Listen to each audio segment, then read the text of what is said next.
మనతో పాటు ఎమ్మెల్యే పాడి కౌశిక్ రెడ్డి గారు ఉన్నారు. వారితో మాట్లాడదాం. చెప్పండి సార్, వాళ్ళు ఎట్లా చూస్తారు కళ్యాణ లక్ష్మి చెక్కుల పైన మీ ప్రమేయం లేకుండా ఇవాళ అక్కడ వాళ్ళు పంచనీయాలే. నేను మీరు పంచకపోతే మంచిగా ఉండదని చెప్పిన నేను, మీరు వస్తే మంత్రి వస్తే ప్రోగ్రామ్కి వస్తా అని చెప్పి పోస్ట్పోన్ చేసి ఇబ్బంది పెడతా ఉన్నారు ప్రజల్ని. ఇలా నేను హైకోర్టుని ఆశ్రయించిన, హైకోర్టు మొట్టకాయలు వేసింది వాళ్ళకి. ఖచ్చితంగా వాళ్ళకి మొట్టకాయలు వేసింది కాబట్టి ఖచ్చితంగా ఇవాళ వాళ్ళకి డైరెక్షన్స్ ఎమ్మెల్యే ఫైనల్, ఎమ్మెల్యే చెక్కులు పంచుతాడు జియో ప్రకారం అని క్లియర్గా ఇవాళ తను హైకోర్టు ఆర్డర్ ఇచ్చింది కాబట్టి ఖచ్చితంగా రేపు ప్రజలకి పోయి నేను చెక్కులు పంచుతాను. ఎట్లా చూస్తారు సార్ ఇవాళ ఏదైతే పథకాలు ఉంటాయో ఆ పథకాలు అధికారికంగా మీరు పంచకుండా ఇప్పుడు మనం కొడంగల్ చూసినట్లయితే రేవంత్ రెడ్డి గారు అన్నగారు కూడా నిజంగా సిగ్గుచేటండి. ఇవాళ కేసీఆర్ గారు ఇచ్చిన 1,116 రూపాయలు చెక్కులు ఇవి. వాళ్ళ తులం బంగారం ఇస్తామని ఆ తులం బంగారం కూడా ఇవ్వలే. వాళ్ళు అది కూడా ప్రజలకు మోసం చేసిర్రు.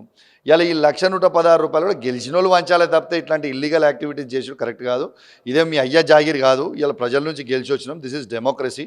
ప్రజల నుంచి గెలిచి వచ్చినాం కాబట్టి ఖచ్చితంగా గెలిచినోడే పంచాలి చెక్కులు.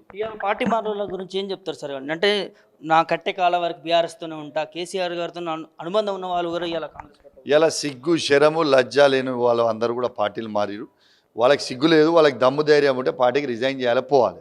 పార్టీకి రిజైన్ కాదు, ఎమ్మెల్యే పదవికి పార్టీకి రిజైన్తో పాటు చేయాలని ఉంటే ఎమ్మెల్యే పదవి కూడా రిజైన్ చేయాలి, పోవాలి. నీకు సిగ్గు శరము లజ్జ ఇజ్జత్ లేని వాళ్ళు పబ్లిక్ మొత్తం తూతూ అని ఉంచుతారు. అమ్ముడువే నా కొడుకులు అంటారు అందరూ. సిగ్గు లేదని తిడుతున్నారు. వాళ్ళని గ్యారంటీగా ప్రజలు రేపు వచ్చే ఎలక్షన్లో క్షమించారు. బీఆర్ఎస్ పార్టీ పని అయిపోయినట్టుగా సార్, ఏదైతే కాంగ్రెస్ నేతలు కావచ్చు, బీజేపీ నేతలు చెప్తా ఉన్నారు ఇక వచ్చే మళ్ళీ అసెంబ్లీ ఎన్నికల్లో ముగ్గురే మిగులుతారని చెప్పి కేసీఆర్, కేటీఆర్, హరీష్ రావు అని చెప్పి. నీకు ఒకటి చెప్తా, పట్టుమని 5 ఎమ్మెల్యేలు లేకుండే కాంగ్రెస్ పార్టీలో.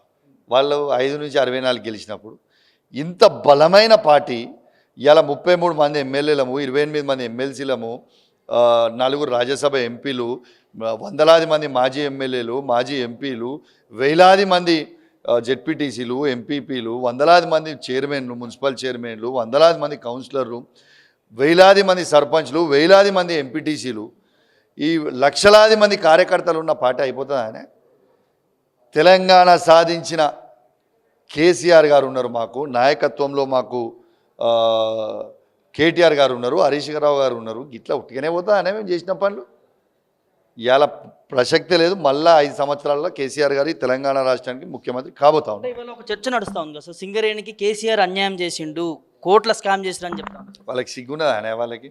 సిగ్గు వాళ్ళ మనుషులు అద్దున్నపోతులా. సింగరేణి ప్రైవేటీకరణ చేయనీయకుండా ఆపింది కేసీఆర్, మొగోడు కేసీఆర్. సింగరేణి కాపాడింది మొగోడు ఎవర్రా ఈ దేశంలో, ఈ తెలంగాణ రాష్ట్రంలో అంటే అది కేసీఆర్.